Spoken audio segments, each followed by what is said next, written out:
Did my candy bar, is it still here?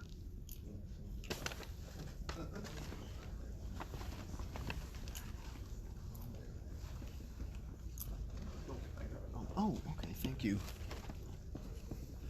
I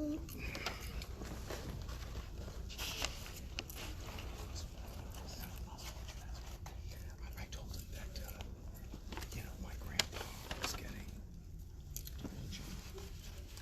at the time that he lived.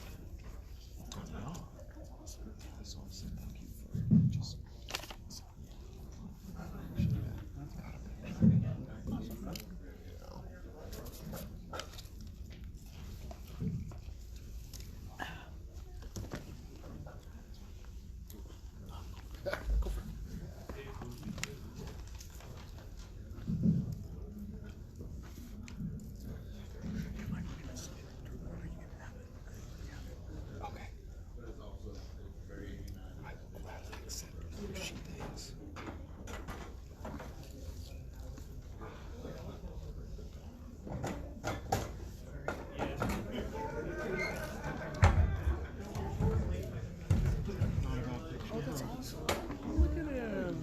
He is tall, man. Yeah. Totally sexy, too. So, He's gotta be in his 60s, I think. He's about my dad's age. oh, yeah? Yeah. He's my dad's age. Okay.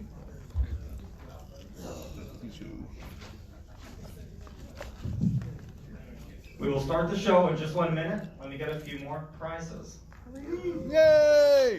Maybe he'll do a line. Oh my god! The shocker line. The line that you don't like. I like how he says it, but it's just weird. It's reminiscent. Come here. Yeah. No, if he came, that would be awesome. Oh my god. Yeah, again, swoon. Oh, man. Kiss your ass. Goodbye, boy. Yes. Bye, boy. I'll do it again. But you won't. My favorite part that no one laughs because it's horrible is he's dragging Fool. It's like, come on, you little piece of shit. Yeah, and Fool goes, no, wait a minute, and it kicks him in the ass down the no. He's making him drag Leo. He's falling. He's so awful to him. He is, and it's belies his character because I think he's incredibly sexy. So, do you remember People Under the Stairs? If I saw it, it was my first unfair. Okay, so it was Wes Craven, Wendy Roby, and Edward McGill when he's running around the shop. I love it. I need to see it. Oh, you do, it's great. Yeah. That's your favorite Craven too, right? Yeah. It's mine, yeah. We saw it here, you said that was your Yeah, It was great, we got us the 16. That was a lot. Yeah. Yeah, it was a great opener. Yeah. Everyone always loves it when it shows. Mm-hmm. Welcome It's a bestseller. to the Landmarks New York Theater. Yeah! For the Shriekfest presents screening of Wes Craven's Shocker. All right. Yeah! This is the 30th anniversary, and we are presenting this on 35mm. Yeah! A few announcements before we get to the giveaways, before we get to all the good stuff. First of all, if you parked in the pay lot that's on Idaho, right off Sawtell, the one that says they ticket at 2 a.m., they will ticket at 2 a.m. Please make sure you move your car to a street spot before then.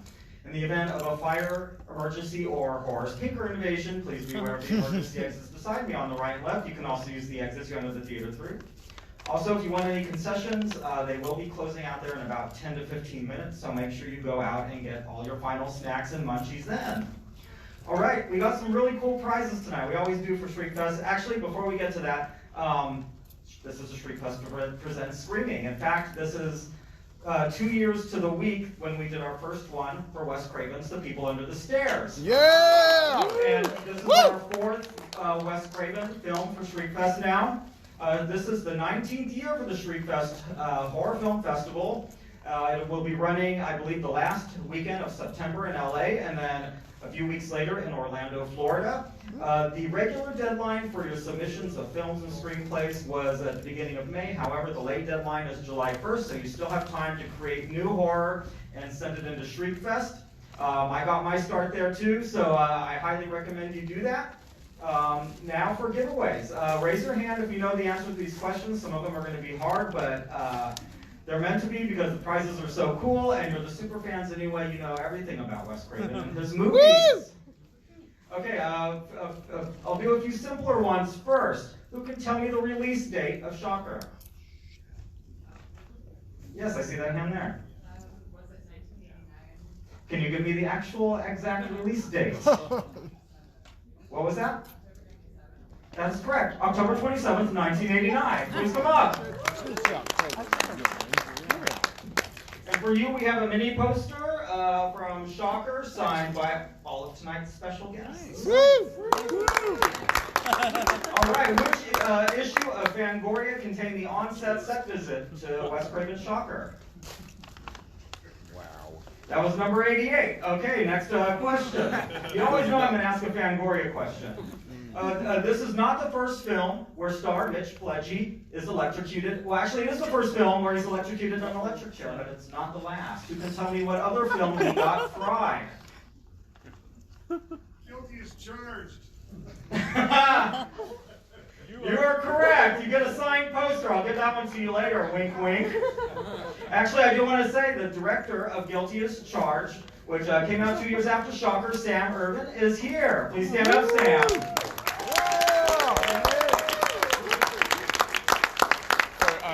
I just want to say real quick, for those of you who haven't seen Guilty as Charged, it stars Rod Steiger as a mad vigilante who kidnaps murderers and fries them on his own electric chair. And it was made the year after Shocker. I was a huge fan of Shocker. And so I said, why don't we see if we can get Mitch Pileggi to play one of the murderers, and so we can fry him again in another electric chair. And this gentleman said yes, and we were so happy.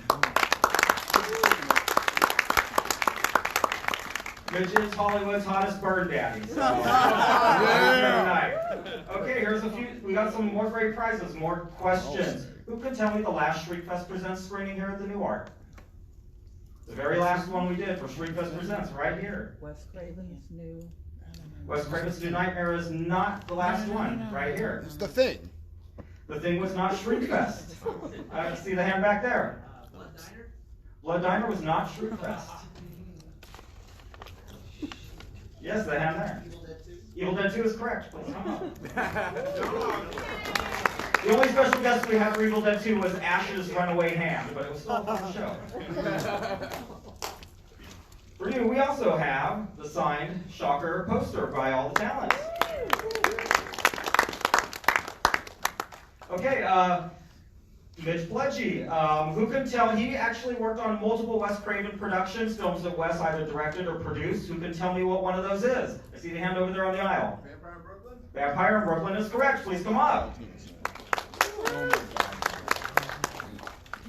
For you, we also have this signed poster. Who can tell me another one of the Mitch Pileggi Wes Craven productions? Now we're getting a little more complicated. I'll give you a clue. One of them's a television movie. Who knows their Wes Craven TV movies? Right here. Invitation to Hell. Not Invitation to Hell. Any other ones? Or the film that Wes produced? I see the hand there. Deadly Blessings is not correct. Right there. Mind Ripper? Mind Ripper is not correct. Yes, I see the hand there. Girl in the Photographs. Girl in the Photographs is correct. Please come up. That was one that Wes was an executive producer on. That Mitch was also in 2015. For you, we have the signed poster, but hold on, we have more. We also have the shooting script for Shocker. Okay, I'm going to do another question. I'll try and make this one hard. We'll see how hard it is. Opening weekend of Shocker. What number did it come in at the box office? Right there. Number 2? Number 2 is correct. Please come up. Wow.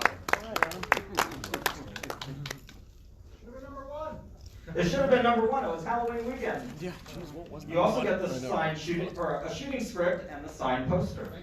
And I also do want to mention that the script for Shocker has a subtitle on it. No more Mr. Nice Guy. That was there from the beginning. Yep. All right, now I'm going to introduce our guests to the stage. I'm so happy to have them all here. First, the star of Shocker, Mitch Pileggi. We have 3-time special guest here at the New York, producer Marianne, Maddalena. And we also have a 3rd-time returning guest, Jeffrey Fenner, who was Wes's assistant late on this film.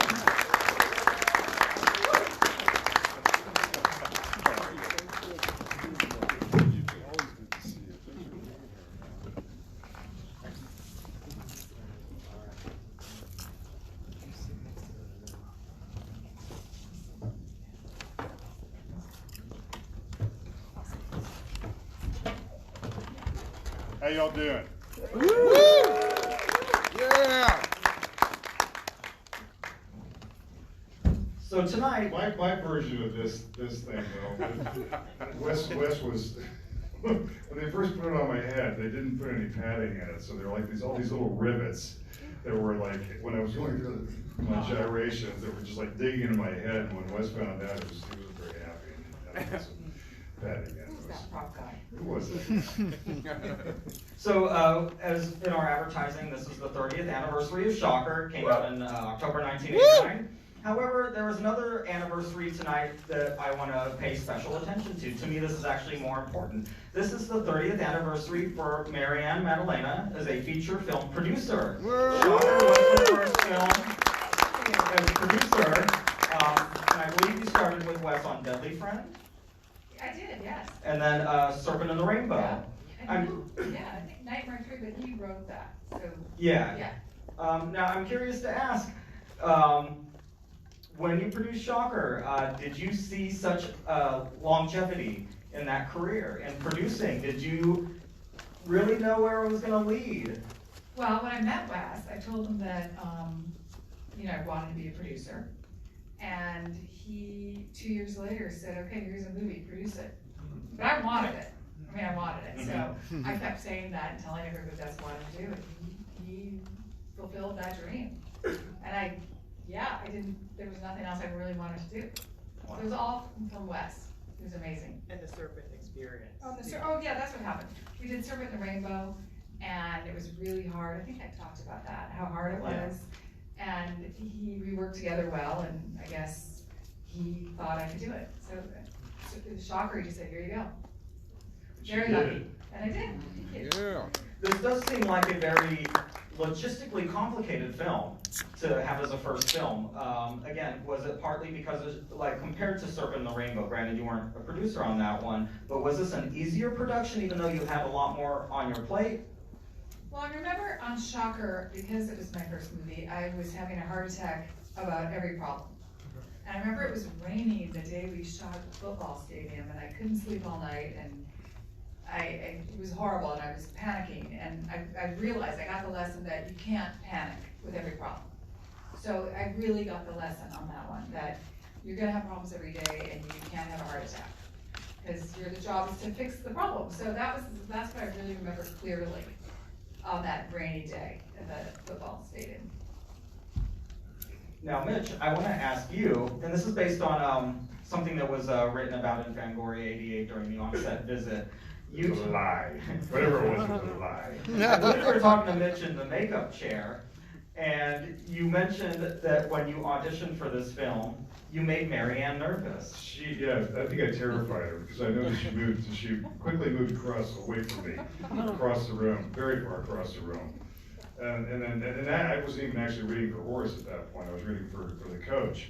But it was the coach who had been possessed by Horace. So I got to do my craziness in that, and then I came back and to audition when they decided they wanted me to come back and read for Pinker instead of the coach. I came back into the room and I said to Wes, there was a glass table in the middle of the room, and they wanted me to reenact or to show them what I could physically do as far as the electrocution scene. And I said, well, I'm gonna need to move that table there. So he said, whatever you need. So I picked it up and moved it and sat in the chair and went through all my gyrations. And once again, I looked at Marianne's face, and it was just I was just like, what is this guy? It took me a while to warm up to him. Creature. Yeah, because I definitely got my crazy on that movie. By the time you were filming on Shocker, well, Wes was very open about this film was meant to establish a new franchise type character. He very much wanted and have a bigger piece of the pie and have more creativity. But by the point that Shocker went into production, Freddy had also been in 4 films. And by that point, Robert Englund had really been typecast as Freddy. I'm curious, did you have any fear of being typecast in the same way? At that point in my career, yeah. I was happy to walk into a room and be Wes Craven. I didn't even know that Wes was involved in there. That it was a Wes Craven film when I walked in the room, and the casting director said, "This is Wes Craven," and I was like, "Oh."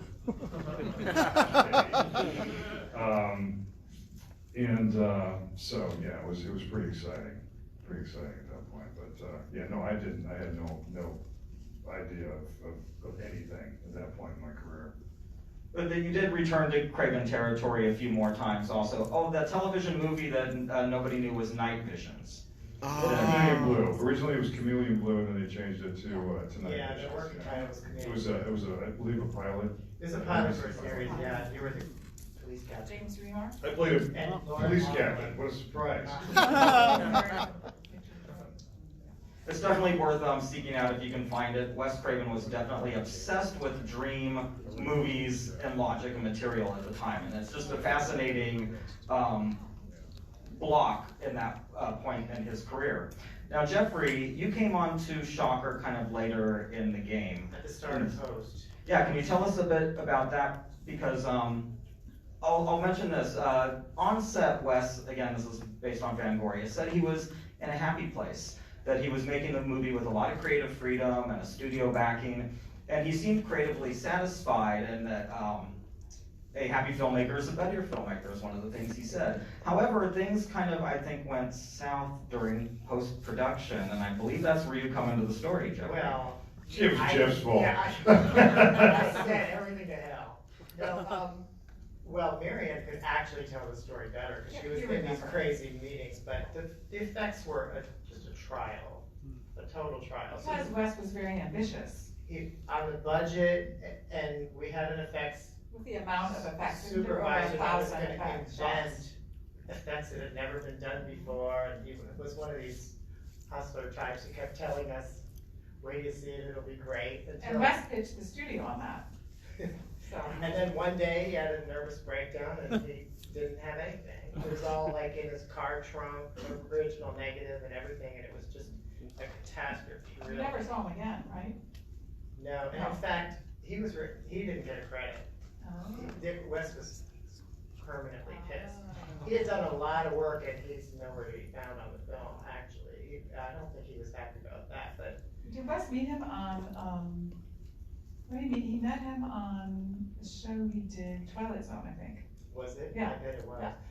Well, I mean, we had to push the release like a week. I mean, it was a crazy, crazy thing. Because the way effects worked at that time particularly, it's like you had to go on faith, really. You didn't see anything until it actually came back.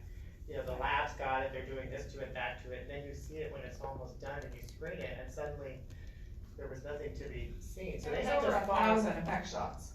And they had to farm it out to like every effects house in town in the few And we weeks went obviously before. way over budget. It went way over budget, and he had to either cut the sequence or live with whatever effect came back. There was no change in anything. Like, it came back, and they had to cut negative like 4 days later, so it was like, your only choice is it good enough, or do we just have to take it out? So he had a lot of compromises, which I think is, you know, a lot of people who like this movie probably like it for its really dicey effects today, but That's he been my was experience. not happy about it. Yeah, people really do like the.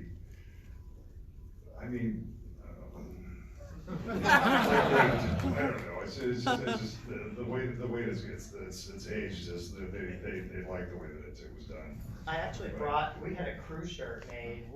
This is how bad it was. It was I survived optical hell. But the thing is, which was the excuse, well, we have this, but the thing is, it looks That's the guy who took over, Jeff Oken, who took over would say, yeah, we can do it, but the thing is, it won't be on time. That's a great shirt, Jeff. You still wear that? well, it's pretty raggedy at this point. You can see how often I wore it, but it's mostly in a drawer. Oh, It's got that's holes. cool, that's so cool. So I want to single Jeffrey out. He's collected a lot of material from the films he worked on with Wes over the years. And if you were here for New Nightmare, we had costume pieces out for that and props from People Under the Stairs. And you may have seen the costume pieces from Shocker that are out there as well. And I believe you're even wearing... Well, this is the crew jacket from Shocker. Wow. Awesome. And don't forget, I'm actually wearing... He's wearing one of I'm Pete wearing Berg's t-shirts. what about your pin? Oh, the pin. Well, people saw it probably in the lobby. Yeah, It but just not fell everybody. off. But this was the promotional pin in 1989. Wow, Did that you is just awesome. get that battery redone? I had And to- how much was it that battery? $25. No, this is Oh, my like Lord. a 50-cent giveaway in 1989. Totally worth the $25. But I want to thank you, Jeffrey, for keeping all this material alive. And one of the also really cool things Jeffrey had that I have here in this envelope that I have to just take out and share is Mitch's headshot and resume for the film. Isn't that adorable? If you want to see it up close, come up and ask me later. Look at what the credits are. This is my resume. Oh my Lord. This is when I was padding it with shit that I had never even heard of. I did what? I didn't do that. That's great. I like the singing and the special abilities and interests. And actually, I think this is my headshot from Texas when I was doing theater or something like that. They're doing whatever in Texas, industrial films probably. now I believe you did do a bit of singing for Shocker. I did. Did a little rap duet with Alice Cooper was it Shock Dance, I believe? Yeah, Shock Dance, The Dudes of Wrath. It was fun, man. It was a trip. I was in the sound studio with Alice Cooper doing music. This was just a year after. He was around the offices quite a bit because Chef Gordon was his manager for years, and he was very intellectual and interesting when he was not on. And he'd come into the office and he'd be hanging out, like chatting things up. But we all got to go to a dress rehearsal of one of his tours during post, where they did it on a soundstage in its entirety from start to finish with all the effects and everything. It was pretty great. So I want to open this up in a moment to some audience questions. However, I do want to ask, and I believe Jeffrey might know this, or maybe Marianne, but there was originally a different slogan Oh my goodness. to the picture. If you could tell us about that. Well, it's a pretty bad slogan, let's be honest. If you look at the posters, it's really labored, like, at midnight on the night of such and such, Horace Pinker was put to death, and now he's really mad. And we all KO'd what it really was just a killer slogan. I think we would have made $5 million more because it was just too campy for us at the time. But they wanted to say they fried him to a crisp, but he still isn't done. That is awesome. And we were like, oh, we took our movie so seriously. I mean, I can't believe we all said no to that. But it was a good. Who liked that tagline Wes more? said no? Yeah, we all said no. He was like, what do you think? That's so comical, and but it is comical. Yeah, the finger looking good, wasn't it? Yeah, I know. I still can't believe we didn't just appreciate it. Yeah, I'll say that this is definitely one of Wes's first really humorous films, for those of you who haven't seen it. And so I'm just kind of surprised that there was some resistance to embracing that. I know when I saw the film on opening night in the theater, I was shocked that I laughed as well as jumped. I really think it would have made a lot more money if it had that tag, because I think it would have positioned it in the spirit in which it really does play. And it would have given people license to have fun with it. You know, I don't know who came up with that slogan. It's not like we said, it's not like Wes loved that slogan either, but at that point it was like, okay, you know, well, we did kill the other one. All right, I'd like to take some audience questions. Yeah, back in the aisle. I was just curious what you guys thought of the soundtrack as a whole, because I know that's a big part of why it's. I thought it kicked ass. I thought it was really good. Yeah, no, it was a great group of musicians they brought together, and composer, and they wrote some really good stuff for it. I thought, and to this day, I think people still love the soundtrack. I still have mine on cassette. Do you remember how Wes felt? Yes, me? Yeah. No, how do you remember? I think he was in the middle about it. You know, it was really Chef Gordon's thing, and it was a big deal. He had all those connections, and I think it was probably, it was a little dominating, I think, for Wes. You know. Yeah. But he made his peace. Yeah, I would agree. It was a Yeah, big part. he of went it. along with it, but it wasn't.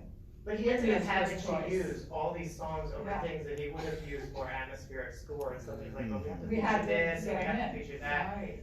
It was a battle. Yeah, it definitely wouldn't have been his first choice, but I think then he was happy with it. Yeah. I definitely have a harder time seeing Wes Craven rocking out the way that, say, Stephen King or Dario Argento in the later 80s rocked out all the time. With Wes, I could tell there was a little more resistance, but He listened to classical guitar, he wouldn't have been listening to. the music works really great on the film. It almost Yeah. plays like a big heavy metal video at times, and I think that's pretty wonderful. Yeah, I see a hand over here. Hi, yes, thank you for coming out. I guess this is a question for all of you. What would your advice be to a filmmaker just trying to break in to business now? And also for Mitch, what do you look for when working with a director? What is, prefer all three of you to? To be directed, for one thing, it's like, it doesn't seem to happen very often. Sorry, Sam, you were great, but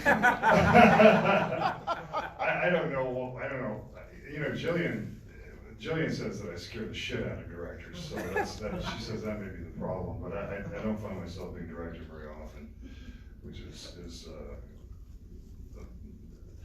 it's a little frustrating. It's because a lot of times I'm looking for something and I need the help, and I don't get it. Yeah. As far as filmmakers, I don't know. Yeah, I think Marianne needs to answer that, I can't help it. What was the question? Like, what would your advice be for a young director looking to break in and having worked with young directors? Well, I mean, it's just material. It's, you know, have a good concept, write a good script. That's what it is. It's just, I always tell filmmakers, especially like kids who go to school for producing, it's funny, they don't have classes in writing at their programs. And I just say, learn how to write and learn how to read. You don't have to be a writer, but you have to know how to read.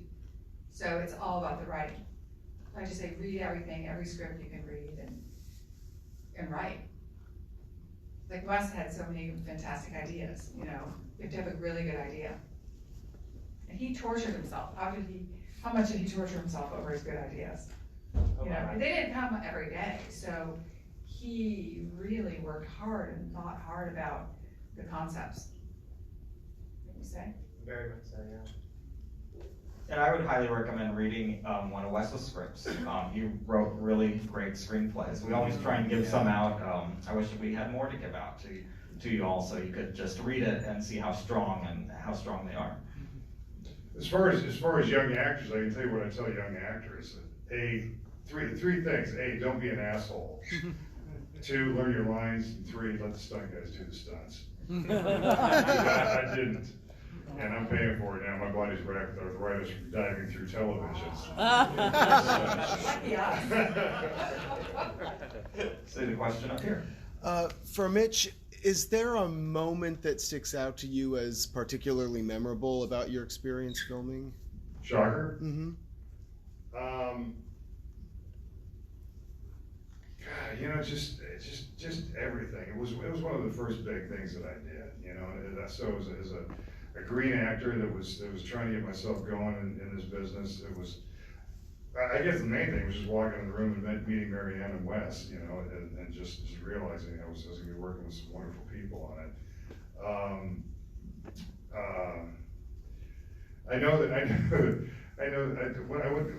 When I first, they had been shooting for a couple weeks before I started working, and for my first day on set, I went to Wes and I go, God, but Wes, I got this great limp worked out, man. It's like, it's really cool. You're gonna really dig it. And he goes, yeah, we've kind of already established the limp with the little girl, you know. So, so I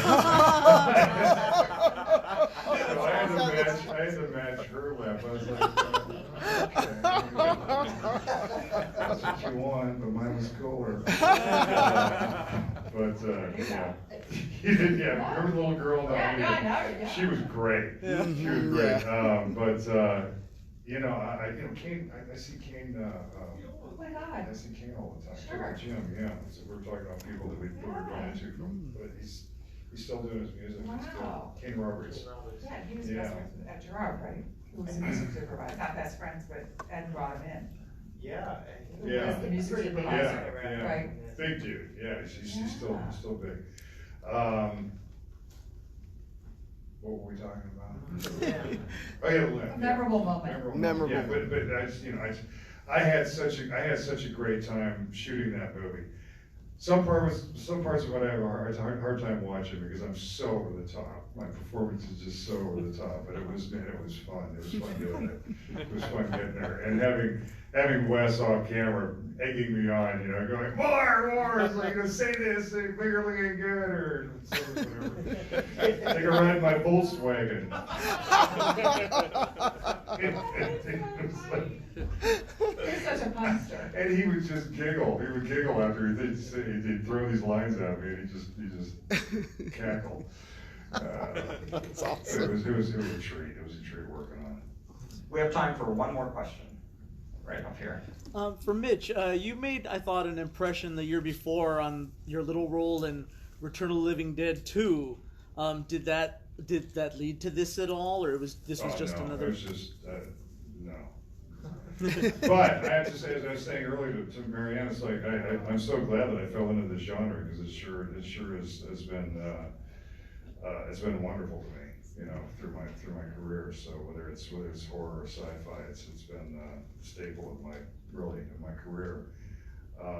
Two biggest moments in my career were walking into a room and meeting her and Wes, and walking into another room meeting Chris Carter. So it was I'm very, very fortunate in those respects.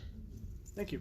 You bet. And we should point out the intersection between Nightmare Cafe and X-Files, I think, is we had a series in Vancouver the season before that only lasted 6 or 7 episodes, but they inherited like a lot of our crew.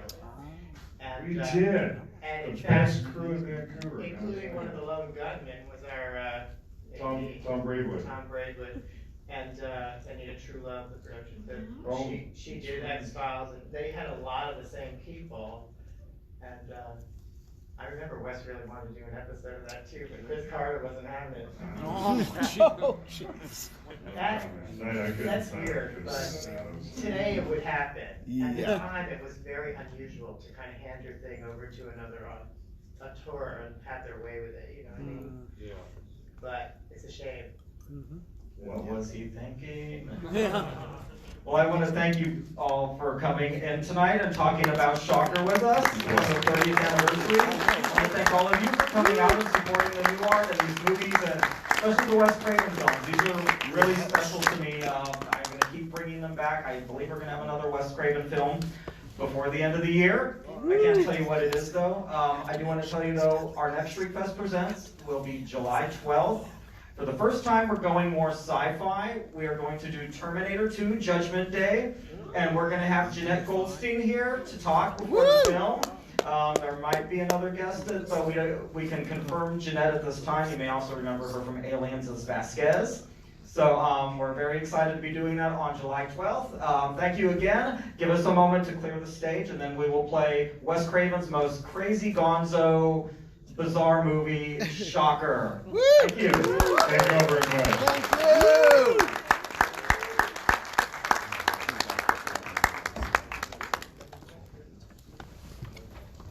you. Yeah.